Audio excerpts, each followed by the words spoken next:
When I saw this, I was like, holy, this is a fraud. By the way, I'm literally 18 or 19 at this time, and I'm receiving these threats like, you're gonna get dragged to court. This is like a defamation. We're asking for the Wi-Fi. And they tell us, oh, it's written on a router inside of the cupboard. And we open the cupboard, and there's like recreational drugs inside of the cupboard. I don't know if he's still around. If he is, he probably will threaten me for this video as well.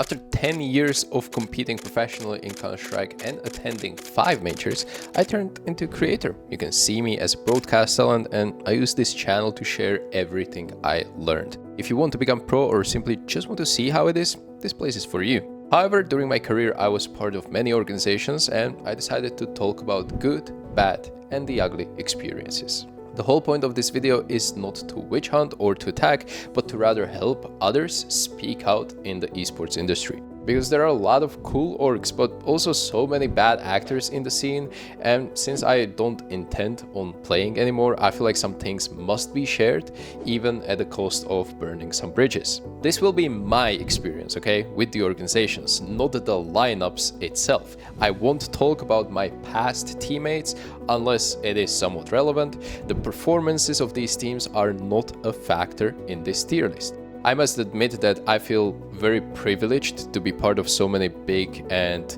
good organizations, but that doesn't mean all of them were a joy to work with. This video is inspired by Neon, ex-pro player from League. He is also Slovak, and shout out to him to give me courage to record this. His video will be down in the description. I will go through this chronologically from the start of my career until the end. Okay, so at the start of my career, my first pro organization was Hellraisers, and I gotta put them in B tier. I honestly think that Hellraisers was like a perfect stepping stone in my career. Like, it wasn't too serious of an org, but at the same time it was serious enough that I had to force myself to learn a lot of things, and thanks to this org, I really did that. I had to pay attention to the schedule. I had to jiggle the work, the practice every day, and tournaments with the school as well for the first year of my career, which, by the way, I'm very grateful for and very privileged. So shout out to Hellraisers for allowing me to pursue both school and the career. I've never had any issues with them. When it came to payments or signing contracts, I was doing it all by myself. I didn't have any agent back then. I was, fairly new and no one really knew me. So that's another thing. They gave me a chance as a kind of a nobody. We were boot camping a lot, honestly. We were traveling a lot. The boot camp facilities were in Kiev, in Ukraine, where the team was based. So I was traveling there a couple times a year. And honestly, these boot camps were always super productive. So maybe this is a little bit of a bias, because how much information I was absorbing and how I saw improvements in myself by actually having a good coach, a world-class in-game leader for that time with Angel, right? And I had good players around me and all this structure. I kind of grew so much as a player that I think about that period as incredibly productive, and I always cherish those moments, which makes me maybe put it a little bit higher. But honestly, Hellraisers, fairly good organization. Like, I didn't have too many bad things to say about that. Only thing that I remember was really scuffed was the communication, because the team itself, they were not that comfortable with English, right? And even the contract which I signed was like, half of the contract was in English, and then the other half was in like a direct translation in Russian. So in theory, I was signing the English part, but I didn't know what was really written on the other side of the document, right? If it's one-to-one exact same thing. So it was a little bit weird, and also the communication issues when it comes to like team chat and team bonding. It was really hard to develop kind of a synergy when we weren't that comfortable in English. But so to speak, organization-wise, everything was dealt fairly good. I've had good times with even the management. Amiran, which is currently in Navi. Ami, shout out to you. You took good care of me and the guys when we were playing with you. Also, LMBT was like insane influence throughout my career. Shout out to people at Hellraisers. It's fairly good. But then I got an offer from mousesports, and actually mousesports is going to go to the A tier. Now, we might know them now as just Mouz, but that was a rebrand. This is the old logo. I was still part of that, and that was my first real big team. And by being a big team, I mean like literally like a title contender. I remember I came to mousesports and the very first tournament we just bombed out. It was a DreamHack Malmo in Sweden. I think it was like a last place finish, and we had to fly directly to the next event, which was ESG Mykonos, right? And we came to Greece and we somehow won that event. So it was like first two events in the New Jersey, and it was last place and the first place, okay? So it was completely wild, but we saw immediately the potential. I was by far the least experienced and least skilled, I would say, player on that roster. I was very supportive element. I feel like I was still growing. Like I was learning a lot from like even Chris J and Sonny and Oscar, obviously. Rob's was back then in the roster. And when I speak about growing and improving, this is perfect segue to mention the sponsor of today's video, which is such a shame that they were not around back in those days. But now Refrag is here and you can use it. It's like expanding your skill set, but on steroids. With just a couple of clicks, you get to choose your warm-up routine to just get ready for the game, or you can challenge yourself with dozens of different modes that force you to be sharp with aim and movement. My favorite by far are Crossfire and Defender, but I think most underrated one is Spray Transfer Drill. There are so many situations when your spray lets you down, and in reality it's not something you can just actively practice on deathmatch or against bots. So this scenario gives you realistic peaks and punish you for incorrect mechanics. If you die, you try again. Refrag adapts its skill to your skill, so it's never too easy or too overwhelming. If you want to try it out, head over to refrag.gg/redeem and type in code STYKO for a free trial. This way you help this channel grow, and in return you get to try this sick practice tool. But now, let's get back to the video and continue talking about mousesports. As I said, I don't want to talk about the roster itself, but the organization. Well, this was a little bit different because we did not really have a manager. Like our coach was our manager as well. So we had almost virtually zero link between the team and the higher ups, you know, which was kind of strange. We had also like investors, and again, I did not have any agent back then, so I was just kind of accepting offer, you know. I was not even negotiating. And I think Hellraisers at first, I forgot to mention that they were really fair to me by offering me really low salary at first, but I was nobody. I had to prove myself. But mousesports, they were already getting a player. I was already playing at major for Hellraisers, right? So they were kind of knowing what I'm all about, and they offered me pretty decent salary. I think it was fair. And then eventually we get to renegotiate for even higher, because at some point we were top 2, consistent top 5 in the world. We were always hitting like big semifinals of big events. We were losing a lot of times to Astralis. They were unfortunately having era right around that time, but we also won a couple of events. And yeah, I feel like my time on mousesports, achievement wise, the best results that we were getting, because we were always really deep in the tournaments. I generally have no bad thing to say about mousesports. There were some hiccups here and there when it came to renegotiation of the contract, but I was not dealing with that. I didn't have an agent. I was not part of those renegotiations that much. It was like we as a lineup, we were kind of negotiating with them, because we were underpaid for our true rank. Like we were making money of a top 15 team while we were like a top 2, 3, 4 in the world. So that was a little bit crazy. But eventually, I don't know, maybe it changed, maybe it didn't. Eventually I got benched, which was quite unfortunate situation. I think it came from the players, but I don't hold any grudge against them, because I kind of understood that they can be so much better with the right piece, which they took snacks after, and they really had like a huge potential because they won ESL in Europe, but also they had incredible lows. Like I think they bombed last place of the Face It Major, and they brought me in, but the lineup was kind of too cooked to be saved, in my opinion. We were just not vibing. We were having a lot of issues, and maybe this is one of the parts why I don't put them mousesports in God tier, because they, as organization, they were like really hands off, right? And they didn't really try to fix the roster by helping us in any way. Maybe they tried, but we didn't allow them to try. I have no clue, but it's kind of interesting how good we were with that roster. It's kind of, sometimes I don't even remember how we managed to be so good. Whatever. There was a brief period where I was a member of Cloud9. I was still under a contract with Mouz, but they allowed me to stand in for Cloud9. I got into this by complete accident. Shout out to you, Mixwell, who actually set my name to Cloud9. They reached out to me and I immediately came to terms with them, and mousesports were really good at, instead of rotting on the bench, they let me to play for Cloud9 for a bit. They had a couple of tournaments. That was the season when actually they won the major, right? So we were kind of getting into a major in London as a defending champion on Cloud9. However, this is straight up into the S tier.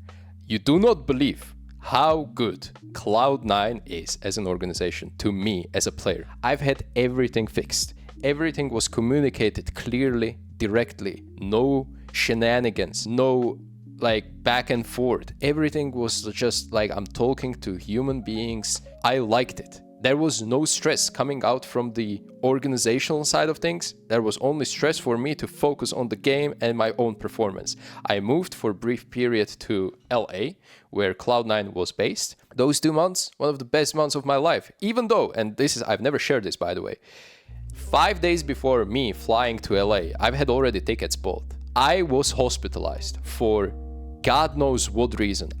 I just, all of a sudden, literally it happened like this. Within 2 hours, I was having lunch with family, and within 2 hours, I'm dying in fever. But I'm like telling you a fever like I was in a volcano or something. So mom rushed me to hospital, and they didn't even allow me to go back home to pick up my stuff. They immediately said like, this guy needs to stay here. I was in quarantine basically for 3-4 days. To this day, I have no clue what happened to me. This was not COVID. This was like 2 years before COVID. This was, maybe I'm patient zero. I have no freaking clue. However, I was stuck in hospital. I couldn't do anything just to, I guess, be on my phone. And I know that in 5 days, I have to fly to LA to prepare for the major, right? And they're counting on me and everything is... So Cloud9 was like, they were completely fine with it. They were ready to rebook the flights for later day and let me rest. But I was like, after day 3 or 4, I was all of a sudden, like this again, feeling much better. And I was like, damn, I think I can actually fly. So I signed the reverse in the hospital because they didn't want to let me, but ultimately I had 18 already. So I could just sign it and just leave. And that's what I did. I went to the airport. This sickness was magically gone. I've never had any issues ever since then. And I came to LA and I started practicing. Gaming house, everything was paid for. We had good food. I could get delivery of literally anything that I wanted. We didn't have like a personal chef. Everything was ready. The room was ready. I had a private room. We also had like an event room in the house where we were practicing. For breakfast, we actually had to walk to a nearby gaming house, which was still owned by Cloud9, but it was League of Legends team there. And I was a big fan of League. So I get to hang around with League players. There was Jack, the CEO of Cloud9, Jag Etienne. Shout out to you. Such a huge inspiration. We played a couple of tournaments with Cloud9. We played the major. After that, they decided to go with different players. They eventually became briefly European team. And then I didn't have a team for a moment. And I realized that I have no clue what I'm going to be doing. So I played one Face-It game, one FPL game. And I was on a team with Mike Kallela. And after that game, he added me on Steam and asked me, yo, STYKO, you want to play a couple of tournaments with us? We're losing Frozen. He's going to Mouz. And we would like to compete with you. Is that fine? So I became part of the No Chance, which is to me this is not an organization. I will put it in a C tier and I will explain why. This is not an organization. We're just a team. We're not salaried, but I will still have to talk about this because it eventually became godsend later on. Basically, everything was done by Mike Kallela. We had a manager. A couple of people came in, came out as managers. We were just practicing, just vibing, no stress. Well, there was no stress for me because I was still technically contracted to mousesports. I was still getting salary from mousesports, but they again allowed me to play for a different team, right? So I was kind of farming bench salary while playing for another team. It was a little bit stressful for my teammates because we were seeking organization, but honestly, we were such a good bunch. We were kind of like vibing, you know, and sure, there were disagreements and we were tilting at each other, but whatever. We were not like swapping out players, like, oh, we kick you because you don't even have contracts, so we take another guy. We were actually trying to make it work, and it looked like an organization from outside point of view. However, because we had to deal with everything ourselves and we had no support, it was also very like painful to squeeze out some good practice hours, and therefore we couldn't really perform at our best. And eventually we got signed by these two dudes from music industry, you might know, Dimitri Vegas and Like Mike, these two DJ brothers. They wanted to go into esports as an organization called Smash. That's why you have actually No Chance _ Smash PNG right now on the screen. And they were interested in us, and we were, well, interested in some org, and they approached us, so we were like, well, we don't really have experience, so how is it gonna look, you know? And then we actually decided to do like a trial for them for like 2 months.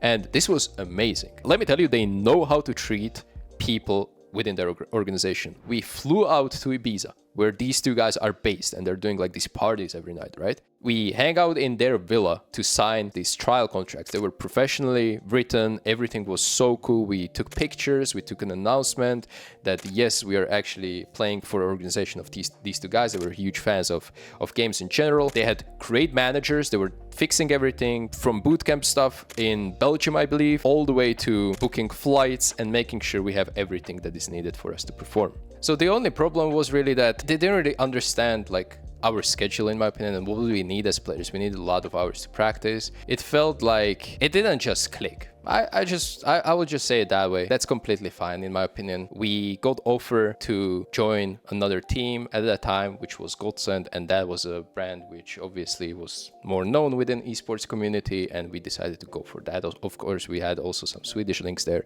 so we decided to go for Godsend, which I will put in a B tier. Now, Godsend very much reminds me of kind of like a bedroom org, okay? Very small organization. The owners were very hands-on. They were based in Malmö in Sweden. We had offices there. It was the time when COVID hit as well. So despite all of that, we were still like figuring things out, how to travel and make sure that we can participate in events. We actually won a trophy in Ukraine at V-Play. We were playing pretty decent. We even qualified for the Rio Major, which got cancelled due to COVID. So we were doing pretty good, in my opinion. As I said, the org itself was really like a couple of people. We had a chef which was cooking for us. We had good times in Sweden. The owner was, as I said, like very present with the team, but it felt like we were operating on a budget, so to speak. Sometimes we did not even get a hotel booked. I don't remember the reasons why. Maybe the hotel was overbooked or too expensive, and they offered us to stay at their houses, right? The owner house, which is like 30-minute, 40-minute walk from the bootcamp place. In fact, like you're coming into this apartment and there's like 4 of us sleeping on pretty much like just mattresses on the ground, and there is like we're asking for a Wi-Fi. There's this crazy story, right? We're asking for the Wi-Fi, and they tell us, oh, it's written on a router inside of the cupboard, and we open the cupboard, and there's like recreational drugs inside of the cupboard. I'm not going to like specify it. Like I don't even know who they belong to. It just was very scary, eerie in some ways. It was weird. It was weird. And there was this Pronax drama which got public on Twitter. I don't want to get into that, but that was a little bit of a wild west. Despite all of that, we were, in my opinion, performing quite well, but I've never had issues with payments. I believe there were some stuff around stickers, but those were again like a little bit scuffy because it was for the major which got cancelled. B tier, I think deservedly. Like it wasn't anything spectacular, anything awesome, but at the same time we were getting by with what we can, with what budget we had. All right, next up, FPX. For me, an easy F tier. Let's talk about that. FPX is a Chinese organization, right? Like the management, higher ups are in China. It was extremely difficult to talk with them. The time zone difference and then the overall like the speed of replies, like everything was kind of so delayed so many times, and we were fixing things at snail pace, legit. And it was so annoying, even when we were having sometimes calls with them, like actually like Discord calls or like Zoom calls. It was kind of hard to comprehend what was going on or like understand. And yeah, I get it. Like, why am I putting them truly in F tier is that when I decided to sign with them, they pulled a move on me, which is just like out of the movie. Let me explain, right? So they sent me a draft contract, which at this time, finally, I had an agent, by the way. I signed with an agent just as I was going from Godsend to FPX, and it was the best decision in my life. Shout out to you, Jerome, and Prodigy Agency. I was signing with FPX. They signed me the draft contract, which I did not agree with. My agent did not agree with some terms. So we sent it back, right? And tell them to fix things. And when eventually, after a couple back and forth, they sent us the final draft, which we were happy with, I signed it, okay? I put my name, the signature at the end of the document. And then what happens is that you send it back to them, so they sign it as well. And they did. They signed it after a couple of days. I received an email, and then my agent, Jerome, immediately wrote them back. We're like, this is not the contract that STYKO signed. This is not true. Please review it and explain what the hell are you doing. I looked at it, right? And I downloaded the document and I scrolled through. And it was indeed one of the drafts we didn't agree on, that I was having clearly some issues with. And I scroll all the way down, and there was my signature. And I was like, did I really make such a mistake that I signed this? Oh my God, I'm so sorry. I started freaking out. But no, because when I zoomed in on this signature, it was photoshopped in. The background of that signature did not match the background of the paper or the color of the background of what the contract was written on. It was, when I saw this, I was like, holy, this is a fraud, right? They try to do a fraudulent move, and this is, by the way, unacceptable. And I would have never noticed this. I would have never noticed this because the context is not like two pages, right? I would have not noticed it, and I would probably say, okay, that's fine. But my agent actually noticed everything, and their lawyers were on it, and they were, in the end, apologized to me and said there was like an internal communication mistake. As every communication with them was kind of like pretty bad. I will give them a benefit of the doubt that it was an honest mistake, because they maybe sent one of the older versions of the draft to higher ups to kind of like pre-sign it, right? I don't know. I'm trying to justify it, but when I scope out from this, it was like 5 years ago or 6 years ago. Holy hell, this is a fraud. And instantly there, the trust between the org and myself was broken. I was still putting 100% into the team, into the practice, into boot camps. I loved the players. We've had issues, as I said. We were, by the way, a lot of the players in FPX, we were still in no chance together, or Godsend. This was the journey. We were all going through it. I immediately wrote my teammates, guys, be careful what you're signing and double check everything, because they just pulled this move on me. They might pull it on you too. So that was a heads up, and we still did our best. We did fairly well in a couple of tournaments, but the trust was never there. I was just playing, I was just player. I was not representing the org. I was playing the game. So there's that. That's an F tier experience. Be really careful about this. And then FPX shut down. It was a COVID time, so that's understandable. They wanted to pull out of Counter-Strike, and Apeks came into play. I was in the Apeks for a couple of years. There were many iterations of it, but the organization stayed the same. And I am putting that organization in A tier. Actually, I will put it above mousesports. Let me explain why. Again, pretty small organization. A little bit bigger than Godsend, but Norwegian, Scandinavian, they want to do everything by the book, no scammy moves, everything ideal, okay? Paperwork, always great. Communication, always great. Bootcamping, traveling the world, competing in COVID environment, always great. They were always accommodating papers, whatever we needed. When someone got sick, we actually stayed in a proper quarantine. One of our teammates got COVID at the bootcamp, and we literally isolated him within minutes. Another bootcamp room was ready for him to play. A lot of the teams would not take it that serious. They were always fine with payments, whether it was from salaries or prize money or sticker money. We've had some deals among ourselves that if we make it to the major, we're going to be tweaking our numbers slightly to accommodate the coach as well. So we were completely fine with that. Everything was friendly. We were on daily basis in touch with the owner, sometimes even with investors who were not really from CS. They were from football background. Very cool people. We had pretty meaningful conversations every time, like about anything in life. We partied a lot. Like everything was like vibing. Whatever we were doing, it was like great, like good times. And then obviously we had the major run, Paris major run, which I think that was the only issue why I'm not putting them in a good tier. I do not think Apeks was ready for the success we brought them through that Paris major run. I think they mishandled a couple of contract situations, decisions when it comes to signing players or deciding how do we sign players or re-signing new contracts with those players. I wish we as players were maybe more involved in those things, but maybe it's a good thing we weren't. I'm not really sure.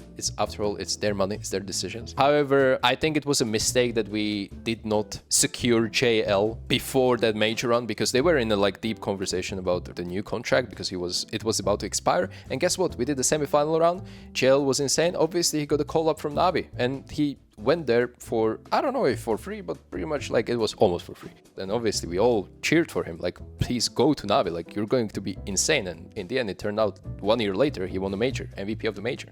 I do not think they were ready for that. I think they sometimes re-signed longer contracts with like wrong pieces on the team. That's why I think it was a little bit scuffed. One thing that also isn't good, at the time I didn't know, but I do not like when certain players on the lineup and manager is like very good buddies. It creates like weird synergy in the team. You know what I'm saying? It was JCam and Ken. Ken was our manager. JCam was obviously one of our star players, and they were good friends. And I was friends with them. We were laughing all the time, like incredibly funny people. However, it can create some weird social career interactions where one side might be favored in some capacity. I'm not sure they were, but the opportunity was there, and that is enough for me to kind of mention it as a kind of a red flag. I'm not saying that players and managers shouldn't be friends, but there should be a certain limit to it. All right, after Apeks round, we have Monte. I was in Monte for just a couple of events. I reunited with LMBT, the coach from mousesports days and also from Hellraisers days. I came to this team and it was kind of messy. And let me explain why. It was me and one more player, Haji, actually came into the team because they were like having troubles with the roster. I think that team was generally run by the players only, which again creates weird synergy because Voro was also the IGL and the Oper, the star player and kind of like the guy behind of it all, which made it again a little bit more difficult, you know, at some deeper level. And I just felt like we weren't really working well, we didn't click well, we're arguing a lot in my opinion, like we weren't really productive and no one was there to kind of like whip the lash to make an order. And we were going to IM Dallas, which we bombed out last place, and we almost beat Vitality actually. We choked like a 13-2 lead or something on Nuke. And I spoke with manager Dennis, a shout out to you, brother. And I asked him like, what the hell is going on in this team? Like there's so many like weird problems and everything is swept under the rug. No one is actually talking with people about the problems. Everyone is like scared of opening up. What is going on? No one wants to play their roles that they are assigned to. Like everyone wants like 1 week they want to play that, next week they want to play that, and it's a mess. And yeah, I didn't get an answer of it. He was like, yeah, I agree, like it is mess. And eventually they pulled the trigger on that. They went for a complete rebuild. They got a Polish roster for a bit, pulled the plug on that. But right now, I really like where Monte is heading in general. I think they have very good international roster, which looks budget, but actually they're at the major. They seem like a good bunch. I think Monte, like that was a generational save of the organization. I don't know what really happened, but I'm happy for them. However, I have to put them in a C tier because at the time when I was there, that was not an org. That was a team run by players and some players had more say than the others. Weird. I don't know. Just a weird. I was there only for like 2 months. So other than that, let's just label it weird, okay? Next up was Inner Circle, which was my last team that I played professionally for, and they are going into the C tier. This is maybe undeserved a little bit because Inner Circle literally formed with our team coming in. Very new to run an organization, I would say. However, I have to say the best organization I've been part of when it comes to media presence and media days, everything so professional. I was actually flown out to Warsaw to film like a full media day of 2 videos. I was flown there and it looked like I was shooting a Netflix series. Professional crew, actually script. I had to learn the script. It was very good. But when it comes to, again, running a team, it felt like very hands-off. Like, they let us do whatever we wanted to do. I was the IGL of that team, and I do believe we mishandled so many things. People skipping practice, calling in sick, stuff like that, you know? There was no order in a team, it feels like. But from the, on the server, we were trying to cook something, right? We were trying to be like a tier 1 team, but at the same time, the vision of the players itself was just not there. And the biggest mistake, in my opinion, why this happened, was that we just signed wrong players in the first place, and that is also on me. But we were kind of pressured that the season was starting and we were building a new team, completely new team from scratch, 0 VRS points, so who the hell wants to join us, right? We were getting left with pieces that were kind of like wanted to play and show themselves, but they didn't treat it as equally. It was a weird mess, and we definitely should have gone for like a tryout period, but we didn't have time for that. And after 1 season, I think deservedly so, we did not continue. There were a couple of players which I'm still friends with to this day, but honestly, it was very hard to perform in a team like Inner Circle. Similarly to Monte when I was part of it. That's why I put them in a C tier. It was very hard, but they're not F tier. The F tier though goes for Fraternitas. You probably don't know this logo, guys. This is my very first team. This is not even a professional team. I said that this video will be chronological. I lied because Fraternitas happened before Hellraisers. That was my big Czechoslovakian team where we actually were supposed to get money. Okay, why I want to talk about this is because another fuckery kind of happened. We did not have contracts. I know on paper this was not a professional team, but we were promised a salary. We were promised a salary, but I never expected it. It was okay salary. Back in the day, I was like 18, 19 years old. I just moved out to study in a university. I could really use some money, you know, to compete. However, we did not sign anything, so I was okay. Like, if I'm not getting the money, I don't have any leverage. I will never see it, okay? But I gave it a try. We gave it a try for like 3-4 months. We were best in the Czechoslovakian scene by far. We were even competing some online international tournaments, and we were beating good teams, and we were a good bunch. We were like clearly the best team in the region. And then we had a LAN. It looks like a show match, but we had a LAN on top of Rich in capital of Slovakia, Bratislava. At the top, there's like a restaurant. It looks like a UFO. And at the top, we were playing a game, like 5v5 game. It looked like a show match, as I'm telling you, but it was actually a final against a good team. And it was a best of 3. We were freezing and everything, like it was impossible to play, but we played, we won that. And we got a check, which was, I don't remember how much, like a couple $100 per person on the team, and never saw that money. We won that. The owner of the team back then, Kubrahet or whatever, he just took the money, bagged the money, and dipped. Never saw it. We never saw the salaries. And when I spoke about this on like stream back then or on socials back then, I just mentioned it. I wasn't even complaining. I didn't even want to bring it up. I just mentioned it. I got instantly threats, emails that I will be taken to the court. By the way, I'm literally 18 or 19 at this time. I'm a kid and I'm receiving these threats like, you're gonna get dragged to court. This is like a defamation. I do not owe anything to you guys. I never said I did. I just said how it is. You promised us something. We didn't sign it. We get it. We're not going to get these salaries or prize money, which is weird because, by the way, we had this suspicion and we told the organizer of that event on the top of the bridge that we have a suspicion that this guy might not pay us. Can you instead give us the money, like directly to the players' accounts, right? And it didn't work like that. So understandably, we were kind of mad about it, but we didn't have anything. As I said, it was not a lot of money. It was a substantial amount of money, but it was not like something I would freaking go on Twitter and expose this guy because he's just nobody. But I think it's funny to talk as a 30-year-old or whatever he was to like a kid that I'm gonna take you to court because of defamation. So easily an F tier. I don't know if he's still around. If he is, he probably will threaten me for this video as well. Can't wait. So yeah, there are my stories, but remember, there are always 2 sides to each coin. So don't blindly believe everything you see or hear on the internet, and it goes for this video too. However, these are my experiences, how I saw it, and every player might think of them differently, right? Maybe to someone it doesn't really matter if the team discipline is poor or that you had bad accommodations, but they really might care about like flying first class or business, which in return doesn't matter to me at all. Anyway, I hope you enjoyed this, and if you're a player with some crazy experiences or stories, I know how intimidating it can be to speak out, but please do. I hope you find courage or even inspiration by hearing my struggles. Shout out to you, all of my Patreons and Coffee members, for your continual support. It allows me to create more content like this. Your name is on the screen right now as a little token of appreciation. I used Coffee for years, where you can find extra content and perks at various tiers of membership, but due to popular demand, I set up Patreon too. Nothing changes, both platforms are treated equally, with same content. It's just for your convenience to use whichever side you prefer. Thank you for making my videos better and possible.